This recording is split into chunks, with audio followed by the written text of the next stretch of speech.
ناظرین، ان لوگوں سے مت ڈرے کہ جو لوگ بدلہ لینا جانتے ہوں، بلکہ ان لوگوں سے ڈرے کہ جن پر آپ نے ظلم کیا اور انہوں نے اس پر صبر کر کے اپنا معاملہ اللہ کے سپرد کر دیا۔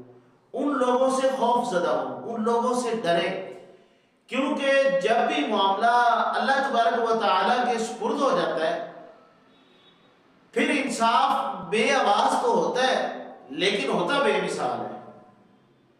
لہذا ظلم کرنے سے پہلے یہ ضرور سوچیں کہ اگر ہمارا معاملہ اللہ کے سپرد ہو گیا تو پھر اللہ کی لاٹھی جو بے آواز ہے وہ کسی بھی وقت ہم پر آ پڑے گی۔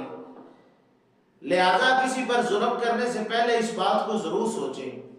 اللہ رب العزت ہم سب کو ظالم بننے سے محفوظ فرمائے۔ آمین۔ وما علینا الا البلاغ المبین۔